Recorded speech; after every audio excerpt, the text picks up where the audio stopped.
नमस्कार प्रिय विद्यार्थियों, हम अब प्रेरणा और अधिगम पढ़ रहे थे। अब प्रेरणा और अधिगम में हमने जो हमारा टॉपिक है अब प्रेरणा के घटक कंपोनेंट्स ऑफ मोटिवेशन, अब प्रेरणा के घटक। अब प्रेरणा के घटक में 3 घटक प्रमुख रूप से आते हैं: आवश्यकताएं, अंतर्नोद और प्रोत्साहन। आवश्यकताएं, अंतर्नोद और प्रोत्साहन, ये प्रेरणा के 3 प्रमुख घटक हैं जिनके द्वारा अब प्रेरणा का स्तर बढ़ता है या प्रेरणा की प्राप्ति होती है, प्रेरणा जागृत होती है। अब नीड्स, ड्राइव्स, अंतर्नोद, ड्राइव्स एंड इंसेंटिव्स, जिसको प्रोत्साहन कहते हैं। अब प्रेरणा किसी आवश्यकता से शुरू होती है। अब प्रेरणा किसी आवश्यकता से शुरू होती है, उद्देश्य के प्राप्ति के बाद समाप्त होती है।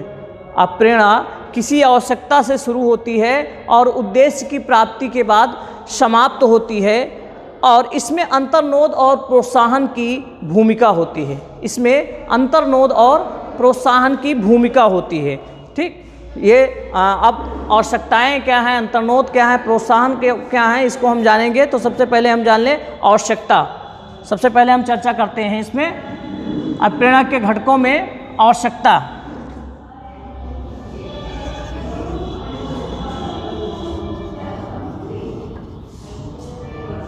आवश्यकता क्या है? नीड्स।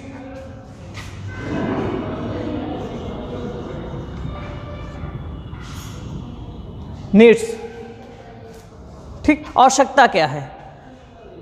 तो आवश्यकता क्या है? आवश्यकता प्राणी में किसी कमी की पूर्ति का द्योतक होती है। आवश्यकता प्राणी में किसी कमी की पूर्ति का द्योतक होती है या सूचक होती है। आवश्यकता क्या है कि आवश्यकता किसी प्राणी में, आवश्यकता प्राणी में किसी कमी की द्योतक पूर्ति की, आवश्यकता प्राणी में किसी कमी की पूर्ति की द्योतक या सूचक होती हैं। ये आवश्यकताएं मनुष्य में तनाव उत्पन्न करती हैं। ये आवश्यकताएं मनुष्य में तनाव उत्पन्न करती हैं और वह इनकी पूर्ति के लिए क्रियाशील हो जाता है। आवश्यकता क्या है? आवश्यकता प्राणी में किसी कमी की पूर्ति की सूचक हैं या द्योतक हैं, और ये आवश्यकताएं जो होती हैं प्राणी में तनाव उत्पन्न करती हैं और वह इनकी पूर्ति के लिए क्रियाशील हो जाता है, और तब तक क्रियाशील रहता है जब तक आवश्यकता की पूर्ति नहीं होती है। आवश्यकता यही है कि वो कुछ कमी है, अगर जैसे भोजन की आवश्यकता, पानी की आवश्यकता, तो आवश्यकता हुई ना। जब भोजन की आवश्यकता हुई तो हमको भूख लगी, जिसको हम तनाव के रूप में हमको भूख लगा। जब प्यास की आवश्यकता हुई, पानी की आवश्यकता हुई, तो तनाव के रूप में हमको प्यास लगी। और ये भूख और प्यास ये तब तक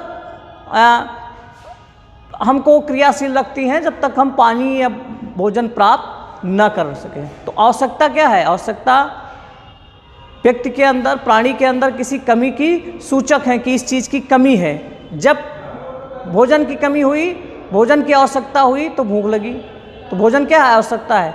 पानी की आवश्यकता हुई तो प्यास लगी, तो पानी क्या है? ये आवश्यकता है। ठीक, तो आवश्यकताएं प्राणी में किसी कमी की पूर्ति का द्योतक होती है, सूचक होती है। ये आवश्यकताएं मनुष्य में तनाव उत्पन्न करती हैं, और ये तनाव तब तक, तनाव के कारण ही मनुष्य क्रियाशील होता है, और ये तनाव तब तक बरकरार रहता है, तब तक बना रहता है जब तक वह आवश्यकता की पूर्ति नहीं हो जाती। बोरिंग, एक डिफिनेशन लिखेंगे।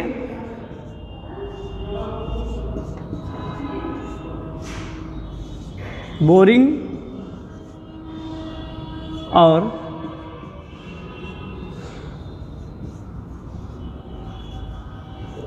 और लैंगफील्ड के अनुसार, बोरिंग और लैंगफील्ड के अनुसार आवश्यकता प्राणी के अंदर का वह तनाव है, आवश्यकता प्राणी के अंदर का वह तनाव है जो उसे उद्देश्य लक्षित निश्चित प्रोत्साहनों की ओर प्रवृत्त करता है। आवश्यकता प्राणी के अंदर वह तनाव है जो उसे उद्देश्य लक्षित निश्चित प्रोत्साहनों की ओर प्रवृत्त करता है और उसकी प्राप्ति हेतु क्रियाओं को उत्पन्न करता है। निश्चित प्रोत्साहन की ओर प्रवृत्त करता है और उसकी प्राप्ति हेतु क्रियाओं को उत्पन्न करता है। तो आवश्यकता क्या है?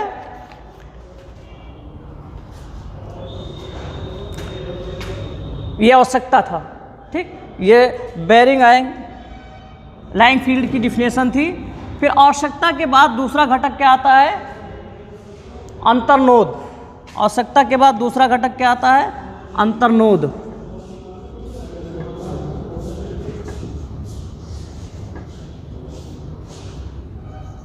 जिसको चालक भी कहते हैं। ठीक, अंग्रेजी में इसके लिए ड्राइव्स इसको कहा जाता है, चालक। मनोविज्ञान की भाषा में अंतर्नोद कहते हैं। ठीक, अब अंतर्नोद क्या है? आवश्यकता प्राणी के अंदर तनाव पैदा करती है। आवश्यकता क्या है? जो प्राणी के अंदर तनाव पैदा करती है, और यह तनाव जिस रूप में हम अनुभव करते हैं, ये इस तनाव को हम जिस रूप में अनुभव करते हैं उसे मनोविज्ञान की भाषा में अंतर्नोद या चालक कहा जाता है।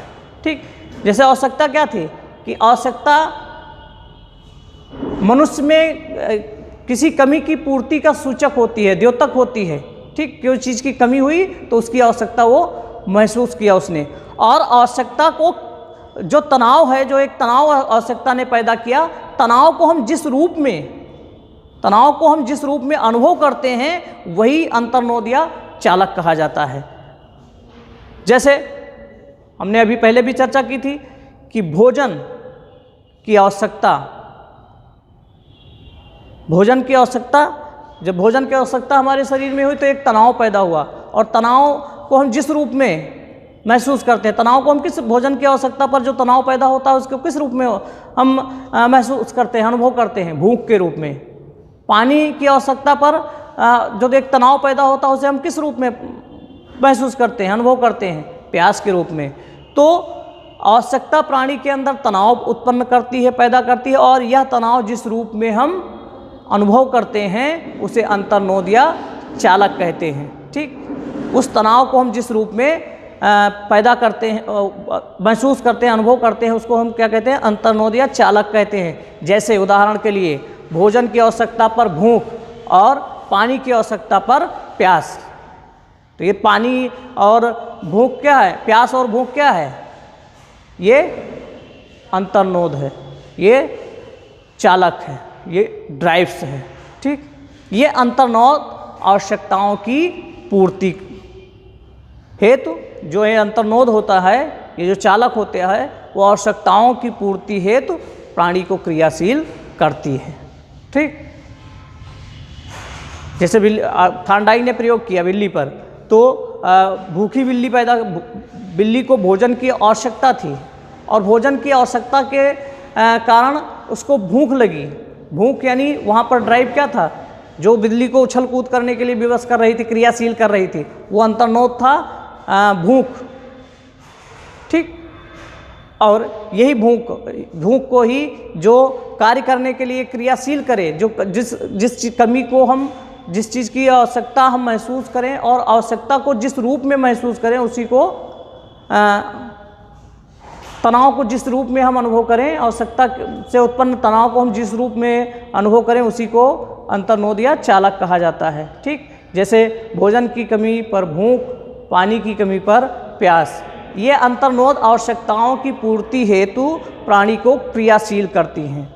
ये अंतर्नोद आवश्यकताओं की पूर्ति हेतु, जैसे भोजन की आवश्यकता, भूख लगी, और भूख हमको बैठने नहीं देती, हमको क्रियाशील कर देती है, तब तक क्रियाशील रखती है जब तक हमको भोजन की प्राप्ति न हो जाए। एक डिफिनेशन लिखेंगे अंतर्नोद के संबंध में। शेफर के अनुसार अंतर्नोद वह शक्तिशाली एवं सतत उद्दीपक है। अंतर्नोद या चालक वह शक्तिशाली या सतत उद्दीपक है जो किसी समायोजन की अनुक्रिया की मांग करता है। अंतर्नोद या चालक वह शक्तिशाली एवं सतत उद्दीपक है जो किसी समायोजन की अनुक्रिया की मांग करता है। तो ये अंतर्नोद हुआ। ठीक, अंतर्नोद के बाद तीसरा घटक जो है वो है प्रोत्साहन।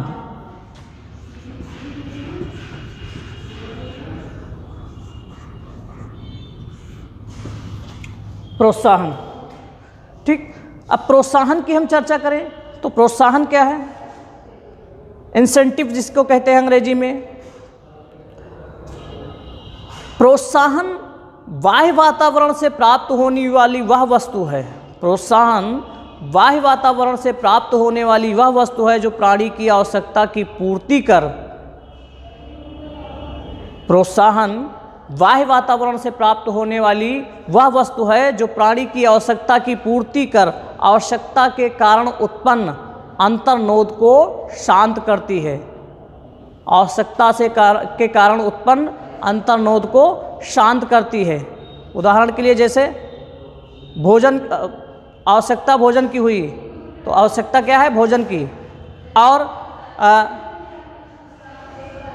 अंतर्नोद क्या है? भूख। तो भोजन की आवश्यकता हुई, भूख लगी, तो अब प्रोत्साहन क्या होगा? भोजन मिल जाए, भूख शांत हो जाएगी।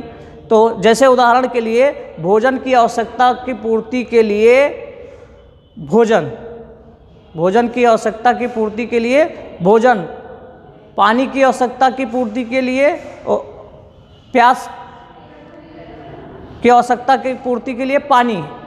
ठीक, अब प्यास क्या है, भूख क्या है, ये अंतर्नोद है। और ये शांत कब होंगे? जब इनको प्रोत्साहन मिलेगा। और प्रोत्साहन क्या है?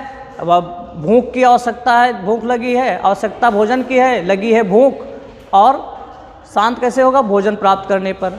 आवश्यकता प्यास की है और लगी है प्यास, तो शांत कैसे होगा? प्रोत्साहन क्या होगा? पानी।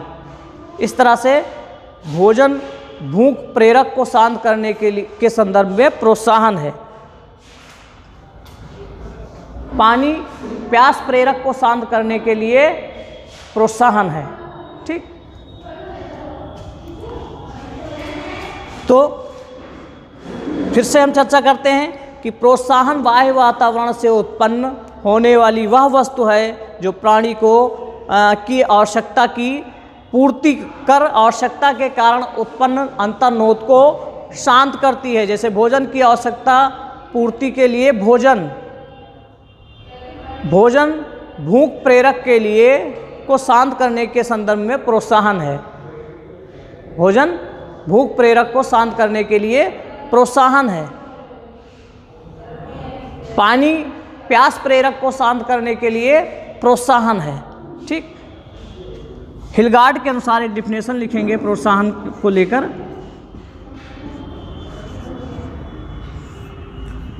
हिलगार्ड के अनुसार सामान्यतः उचित प्रोत्साहन वह है जिसके प्राप्त होने से अंतर्नोद की तीव्रता कम होती है।